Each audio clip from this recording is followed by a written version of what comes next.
এরপরে আবার 2013 সালের 11ই এপ্রিল আমার দেশ বন্ধ করে দিয়ে দৈনিক আমার দেশের যে বিএসসিসি ভবনের অফিস ঘেরাও করে কমান্ডার স্টাইলে তাকে তুলে নিয়ে যায়।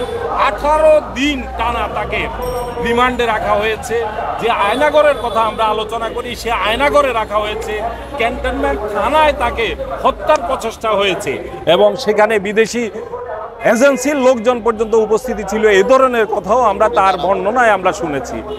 সেই মাহমুদুর রহমানের যখন তিনি কুষ্টিয়া আদালতে গেলেন তার বিরুদ্ধে মিথ্যা মামলা হাজিরা দেওয়ার জন্য, তার উপর নৃশংস বর্বরচিত হামলা করে তাকে রক্তাক্ত করে হত্যা করতে চেয়েছিল, সেখানে আমিও ছিলাম। সেই হামলার ঘটনা আমরা লাইভে আপনারা হয়তো দেখেছেন।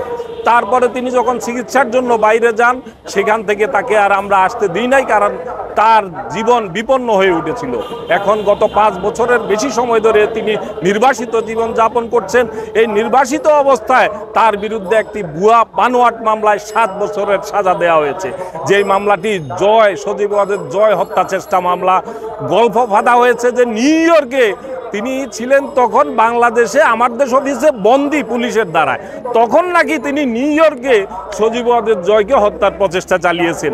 সেই মামলায় তাকে 7 বছর সেই বসংবদ আদালতে 7 বছর কারাদণ্ড দেওয়া হয়েছে। শুধু তাই নয়, তার স্ত্রী যিনি এই আমার দেশের সঙ্গে সাংবাদিকতার সঙ্গে ন্যূনতম যার সম্পর্ক নাই, তাকে পর্যন্ত 7 বছর জেল দেওয়া হয়েছে। আমরা আজকে এই আয়োজন করেছি যে মাহমুদুর রহমানের মতো এই ফেসিবাদের বিরুদ্ধে তার মতো স্যাক্রিফাইস আর দ্বিতীয় কোনো সম্পাদক সাংবাদিকের নেই। শুধু সম্পাদক সাংবাদিক হিসেবেই নয়, একজন গণমাধ্যমের মানুষ হিসেবে, দেশপ্রেমিক মানুষ হিসেবে তিনি যে ত্যাগ স্বীকার করেছেন, তাকে আজকে আমরা কেন তাকে আজকে তার নির্বাসিত জীবনটি পরিসমাপ্তি ঘটিয়ে কেন তাকে নিয়ে আসতে পারছি না?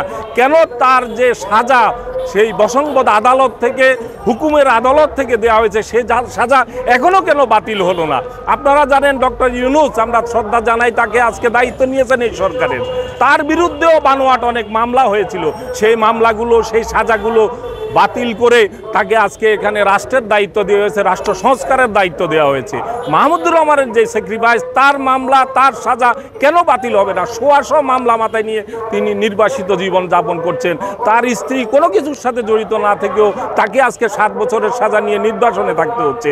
আমরা অবিলম্বে তার সাজা বাতিল, তার 100 মামলা প্রত্যাহার, আমার দেশের যে প্রকাশনায় যে প্রতিবন্ধকতা রয়েছে, প্রেস, আমার দেশের কোনো ডিক্লারেশন কিন্তু বাতিল হয় নাই, কিন্তু প্রেসটাকে গায়ের জোরে পুলিশের ক্যাডার বাহিনী, এই বিপ্লব, মাহমুদুর রহমানকে গ্রেপ্তার করেছিলেন এই বিপ্লব সরকার, গ্রেপ্তার অভিযানে নেতৃত্ব দিয়েছিলেন, যে আজকে এই গণহত্যার দায়ে অভিযুক্ত হয়েছে, সেই বিপ্লব সরকার কমান্ডো স্টাইলে মাহমুদুর রহমানকে অফিস থেকে তুলে নিয়ে গিয়ে 18 দিন টানা রিমান্ডে রেখেছিলেন। আজকে তাদেরকে বিচারের মুখোমুখি করতে হবে। যারা এই মাস্তানি করেছে, যারা জনপ্রিয় একটি সংবাদপত্র বন্ধ করে দিয়ে হাজারো কর্মী এখানে আছে দেখেন, তাদেরকে গত এই দীর্ঘ সময় 2013 সাল থেকে আজকে 11টি বছর যাদেরকে পথে পথে বসিয়ে রেখেছে, দুঃসহ জীবন যাপন করতে হয়েছে। অনেকের ছেলেমেয়ের পড়ালেখা বন্ধ হয়ে গেছে, তাদের সংসার চলে নাই, ঢাকা ছেড়ে গ্রামে চলে যেতে হয়েছে। এই পরিস্থিতির জন্য যারা দায়ী, তাদের বিচারের মুখোমুখি করতে হবে। আমার দেশ প্রকাশনার সকল বাধা দূর করতে হবে। মাহমুদুর রহমানকে বিরচিত সম্বর্ধনা দিয়ে তাকে ফিরিয়ে আনতে হবে। মাহমুদুর রহমানের স্ত্রীর বিরুদ্ধে যে সাজা, সেটা বাতিল করতে হবে। এটাই আমাদের মূল দাবি।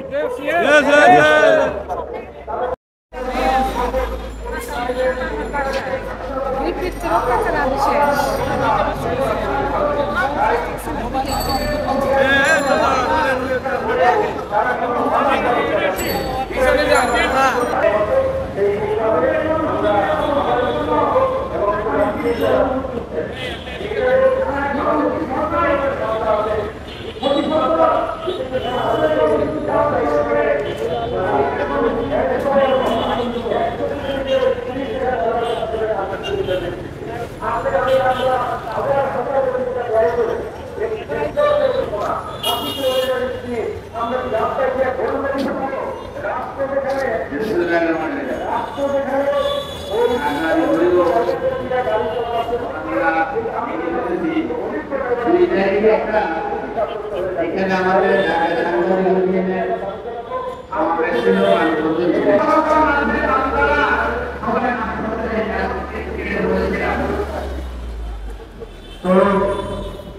এখানে আমি সকল নানা বক্তব্য দিবেন।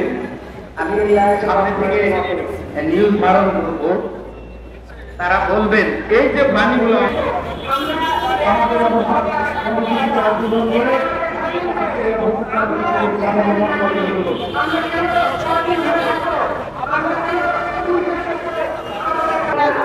আজকে আমরা এখানে দাঁড়িয়েছি আমার দেশ খোলার দাবিতে।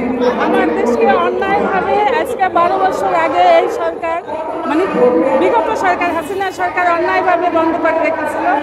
আমরা হাজার হাজার কর্মচারী, সাংবাদিক, আমরা দুর্বিষহ জীবন কাটিয়েছি। এখন আমরা যেটা চাচ্ছি সেটা আইনিভাবে আমাদের পত্রিকাটা বের করে দেওয়া হোক এবং আমরা এই পত্রিকায় আবার চাকরি করব। এই পত্রিকা মানুষের হাতে হাতে থাকবে।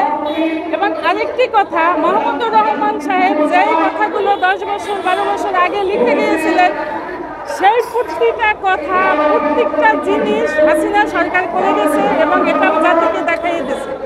এবং এটাই ছিল মাহমুদুর রহমানের সবচেয়ে বড় প্রতিবাদ এবং এজন্য ওনাকে এইভাবে হেনস্থা করে দেশ থেকে বের করে দেওয়া হয়েছিল।